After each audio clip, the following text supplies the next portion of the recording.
મુખ્યમંત્રી અને મંત્રીઓનું આવાસ આવેલું છે, સચિવાલય આવેલું છે અને આખા ગુજરાતના નેતાઓ જ્યાં બેઠા છે ત્યાં આજે 3 દિવસ થયા હોવા છતાં આનો ગુનેગાર પકડી નથી શકે.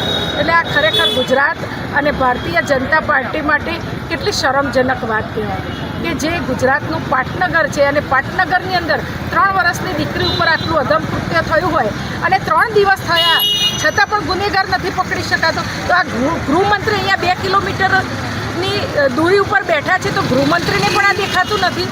તો એ લોકો કઈ રીતે કહી શકે છે કે અમે ગુજરાતની અંદર મહિલાઓને સુરક્ષા પૂરી પાડીએ છીએ?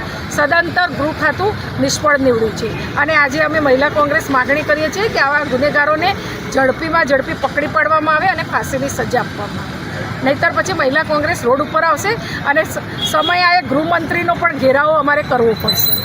એટલે આ કોઈ નાની વાત નથી, આ ખૂબ ગંભીર ગુનો છે. છેલ્લા અઠવાડિયામાં 3 બાળકી ઉપર આ કૃત્ય કરવામાં આવ્યું છે ગુજરાતની અંદર.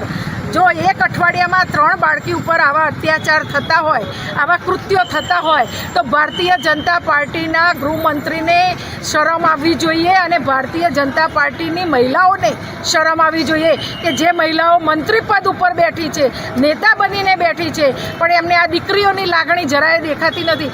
એમના ઘરમાં દીકરી નથી, એમના ઘરમાં બહેન નથી. શું એ લોકો આનું દર્દ નથી સમજી શકતા? પાર્ટી અને પક્ષ નહીં પણ એક માનવતાની રીતે આવી દીકરીઓ પીખાઈ રહી હોય અને જો મહિલાઓ, ભારતીય જનતા પાર્ટીની મહિલાઓ પણ ચૂપ બેઠી હોય તો એ ખરેખર શરમની વાત છે. આજે અમે મહિલા કોંગ્રેસની બહેનો એના માટે આવ્યા છીએ અને દીકરીને મળીને આવ્યા છીએ. દીકરીની હાલત ખૂબ ગંભીર છે અને દીકરી બોલી પણ નથી શકતી, એને કંઈ જ ખબર નથી પડતી. એક 3 વર્ષના બચ્ચાને શું ખબર પડે?